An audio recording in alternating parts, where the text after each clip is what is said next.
যে জঘন্য হত্যাকাণ্ড হয়েছে তার প্রতিশোধ সবাই চাইছে। আর এই জন্য চাইছে যে প্রতিশোধ নেওয়ার মতো সরকার বা নেতা আজকে আমাদের দেশে এসেছে।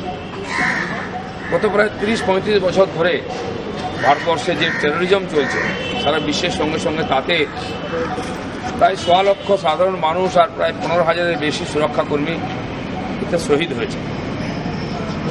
গত ১০-১৫ বছর ধরে আমরা ভারতবর্ষের বিভিন্ন জায়গায় দক্ষিণ ভারতে, মধ্য ভারতে, পূর্ব ভারতে, পশ্চিম ভারতে প্রায় ৯০টা জেলাতে মাও টেরোরিজমের জন্য প্রায় ২০ কোটি মানুষ তার দ্বারা ইফেক্টেড ছিলেন, প্রভাবিত ছিলেন।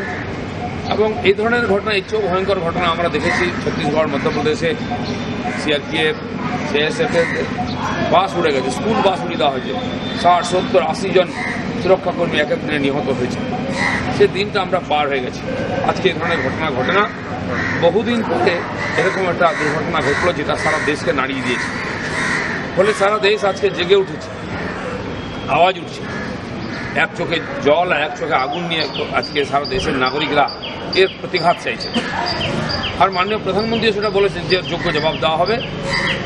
এই সুরক্ষাকর্মীদের যে প্রাণ গেছে, বিসর্জন হয়েছে, তা বৃথা যাবে না আমরাও আশা করি। কারণ এই সরকারের আমলে দুবার সার্জিক্যাল স্ট্রাইক হয়েছে, পুরীর মতো ঘটনা ঘটেছে। আজকে অপমানিত হয়ে রক্ত ঝরিয়ে ওরা বুক ফুলিয়ে চলে যাবে, আমরা চুপ করে বসে থাকবো, সেই দিন নাই। সেজন্য সারা দেশকে জাগাতে হবে। আর এই ধরনের ঘটনা যাতে না ঘটে সেটা দেখতে হবে। আমাদের দেশের সীমা খুবই দুর্গম, ৭,৫০০ কিলোমিটার বেশি হবে বোধহয় স্থলসীমা, আর জলসীমাও প্রায় ৩,০০০ কিলোমিটার বা আরও বেশি হবে। এই বিশাল দূরত্ব ১০-১২ হাজার কিলোমিটার যে সীমা আছে সব জায়গায় দুর্গম। আর সেজন্য লক্ষ লক্ষ সুরক্ষাকর্মী সারা বছর ধরে জীবনের বিনিময়ে দেশের সীমাকে সুরক্ষা দেন। পাহাড়, পর্বত, জঙ্গল, নদী, সমুদ্র।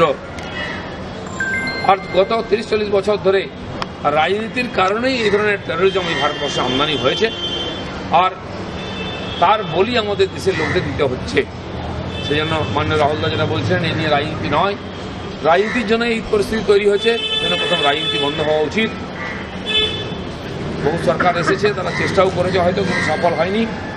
মোদিজির নেতৃত্বে সারা ভারতবর্ষের সীমাঞ্চল কয়েক কিলোমিটার বাদ দিয়ে কাশ্মীরের সব জায়গায় আজকে সুরক্ষিত।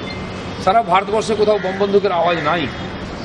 সেই জন্য আমরাও চাই ভারতবর্ষের দিকে মুখ করে কেউ গুলি চালাবে না, বোম ফাটাবে না।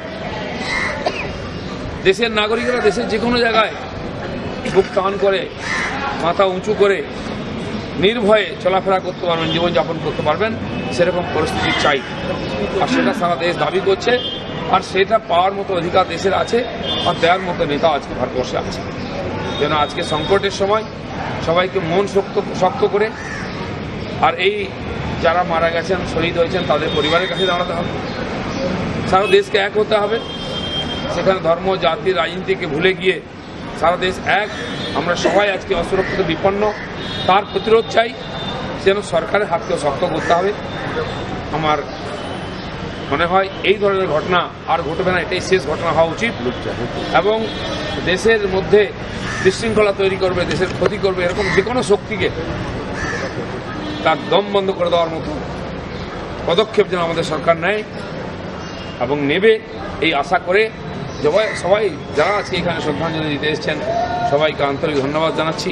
ফুল রাখা আছে, সবাই এগিয়ে এসে এই শহীদ জওয়ানদের প্রতি শ্রদ্ধাঞ্জলি অর্পণ করবেন।